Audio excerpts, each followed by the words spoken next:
बातें अब आरएसएस से लेकर कांग्रेस की पृष्ठभूमि तक पहुंच रही हैं। इसको किस तरह से देखते हैं? ये सदन ना तो आरएसएस की है, ना ये विश्व हिंदू परिषद की है। ये इस सदन में है कई विचारधारा के लोग आते हैं। पंचायती राज चुनावों को लेकर लगातार सवाल उठ रहे हैं कि पंचायत चुनाव जल्द से जल्द होना चाहिए, इनको डिले नहीं किया जाना चाहिए। क्या लगता है कि सरकार की क्या मंशा है? क्या पैसे की कमी है या कोई और वजह है? कोई बात नहीं है। इलेक्शन कमीशन जो हेड कर रहा है उसको सरकार से बातचीत करने में क्या रुचि? उसको गवर्नर के पास जाने की क्या जरूरत है? गवर्नर करेगा उसका फैसला कि चुनाव कब करना। ये तो प्रोग्रेटिव जो है वो सरकार का है कि हम कब चुनाव कराएंगे। धर्मशाला के तपोवन में शीतकालीन सत्र चला हुआ है और पहले ही दिन से हंगामा जो है लगातार हो रहा है। विपक्ष और सत्ता पक्ष के बीच खींचतान जारी है। हमारे साथ कांग्रेस के सीनियर लीडर मंत्री प्रोफेसर चंद्र कुमार हैं। सर, आपका स्वागत है समाचार फर्स्ट में। धन्यवाद। आपका लंबा अनुभव है राजनीति में। जो अब होता है विधानसभा के अंदर और बाहर, इस तरह से पहले भी होता रहा है? पहले भी आदमी प्रोटेस्ट करता था और अपोजिशन प्रोटेस्ट करती थी और उसका मकबूल जवाब जो है वो सत्ता पक्ष। लेकिन अब एक रवायत बनी है, आप हर एक बात के ऊपर जो है प्रोटेस्ट करो, ये बात कुछ अच्छी नहीं लगती। क्योंकि विधानसभा का सत्र लिमिटेड सत्र है, 8 दिन का सत्र है। सभी विधायक जो है वो अपने अपने क्वेश्चंस दिए होते हैं और सभी विधायकों को अपने अपने चुनाव क्षेत्र में जो है वो जहाँ विधानसभा में बहुत से मसले होते हैं अपने अपने चुनाव क्षेत्र के, जिनको वो रेज करते हैं। लेकिन हम अपना समाज जो है वो छीटा कट्टी में और फजूल की बातों में बिताया करें तो वो बात अच्छी नहीं लगती। बातें अब आरएसएस से लेकर कांग्रेस की पृष्ठभूमि तक पहुंच रही हैं। इसको किस तरह से देखते हैं? क्या सदन के अंदर? देखिए, ये सदन ना तो आरएसएस की है, ना ये विश्व हिंदू परिषद की है। ये इस सदन में है कई विचारधारा के लोग आते हैं। कोई कम्युनिस्ट माइंडेड आते हैं, कोई लेफ्टिस्ट है, कोई राइटिस्ट है, और इसी तरह पार्लियामेंट में राइटिस्ट है, लेफ्टिस्ट है, अपने अपनी बात वहाँ रखते हैं। लेकिन ये विचारधारा को लेके जो बड़े बड़े बयान दिए जाते हैं, ये आरएसएस के जो प्रचारक बनकर यहाँ आए हैं, इन्होंने सिर्फ आरएसएस की किताब ही पढ़ी है। हिंदुस्तान की आज़ादी का आंदोलन इन्होंने पढ़ा नहीं। इन्होंने जो बिल जो पास हुए उनके बारे में पूरी जानकारी नहीं। ये सिर्फ आरएसएस की शाखों में काम करते रहे हैं, गोवालकर की किताबें पढ़ते रहे हैं और उनकी नीतियों के बारे में इनको ज़्यादा अंडरस्टैंडिंग है। हम लोग जो हैं वो आज़ादी के पहले के पैदा हुए लोग हैं।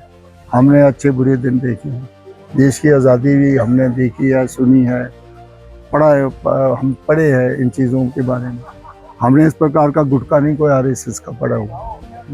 तो ठीक है, आप किसी संस्था के साथ जुड़े हुए हैं तो ये विधानसभा और पार्लियामेंट आरएसएस को जो है वो प्रचार करने का माध्यम तो नहीं है। यहाँ पर आरएसएस का पाठ पढ़ाया जाए। इसको पूछो कि तुम आरएसएस के सिंबल के ऊपर है या उनके झंडे के ऊपर लड़कर के चुनाव जीत के आए हो? तुम तो भारतीय जनता पार्टी के चुनाव के ऊपर जीत करके आए। अब हमारे कई कम्युनिस्ट भाई जीत के आते हैं, उनकी एसएफआई की विचारधारा लेफ्टिस्ट की है, कुछ सेंट्रिस्ट लोग आते हैं, कुछ सेकुलर लोग आते हैं। तो इस प्रकार का बयान करना और दिल देना कि आरएसएस ने ये किया वो किया, हम जानते नहीं आरएसएस क्या क्या रोड राजस्थानी से पहले। ये लोग कभी भी इस देश की एकता अखंडता के लिए हमेशा खतरा बने रहे हैं।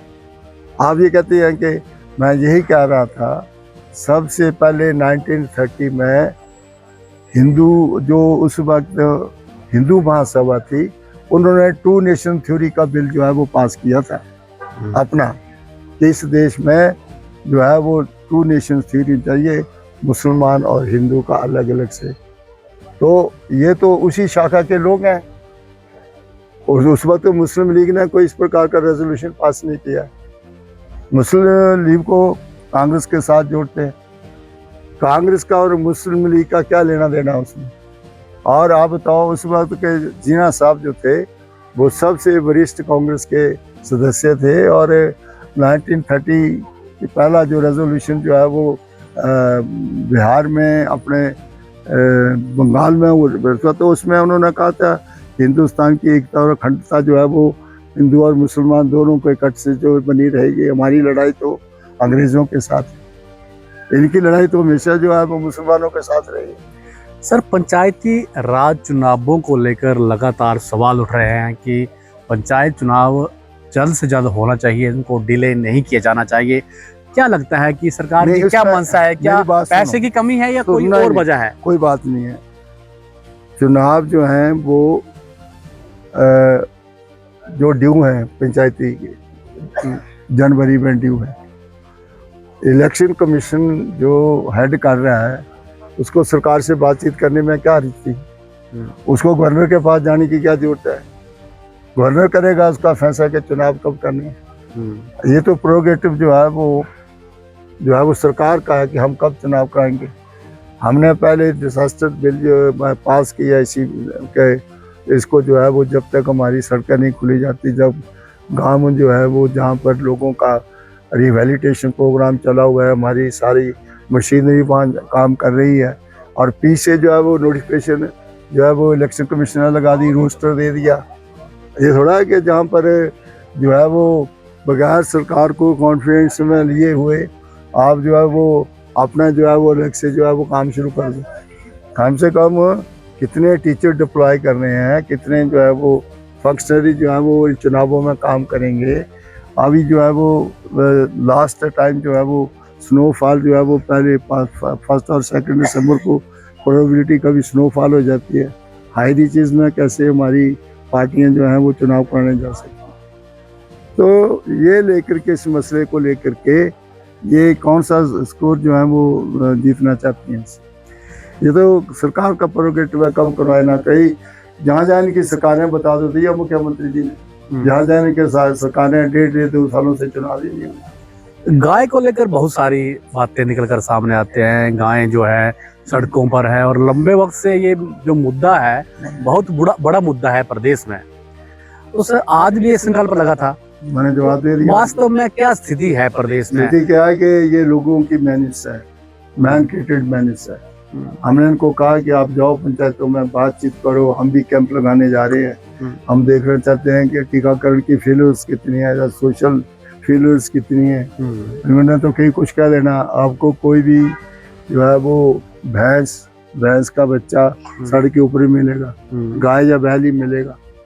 तो ये जो जहाँ हमें सनातनी प्रीच करते हैं तो वहाँ जाके गाँवों में प्रीच करें ना कि भाई बांध के रखो, हम आपको ऑर्डर भी देंगे। सर कोई आंकड़ा है कितनी संख्या में जो गाय या फिर जो बेसहारा पशु है सड़कों पर है हिमाचल प्रदेश में? वो तो मैंने आंकड़ा भी आपको बता दिया कि हमारा 23,000 के लगभग पशु जो है वो हमारी गौशाला में, और बाकी पशु जो है वो ज़्यादा करके सड़कों के ऊपर है। इनका आंकड़ा भी इसका मैंने अभी जो पिछली सेंसस हुई है इसके आंकड़े अभी हमने जारी नहीं किए हैं।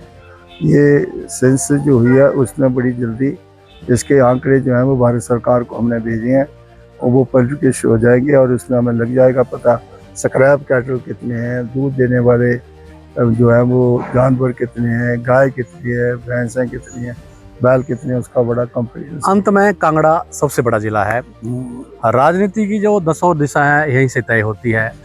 कांगड़ा के सिर्फ आप 2 मंत्री हैं अभी, एक मंत्री पद खाली है और एक उपाध्यक्ष पद भी खाली हुआ है। तो आप चाहते हैं कि कांगड़ा को प्रतिनिधित्व मिले, क्योंकि कांगड़ा से हमेशा ज्यादा मंत्री रहे हैं, 3 साल सरकार के निकल गए हैं। देखो ये मंत्रिमंडल को बढ़ाना, उसको एक्सपेंशन करना, ये प्रोगेटिव मुख्यमंत्री को है। वो ही इसका फैसला करेंगे कि कहाँ से लेने हैं, कहाँ से बढ़ाना, क्योंकि जब वो फैसला लगेगा तभी सभी पहलुओं को देखेंगे। धन्यवाद। तो ये थे चंद्र कुमार, इन्होंने बेबाकी से अपनी सारी बातें यहाँ पर रखी हैं, चाहे गौशालाओं की बात हो, गायों की बात हो, बेसहारा पशुओं की बात हो या फिर राजनीति की बात हो, सब पर इन्होंने बात कही है। मुझे दीजिए इजाजत। बने रहिए समाचार फर्स्ट के साथ। आपका धन्यवाद। नमस्कार।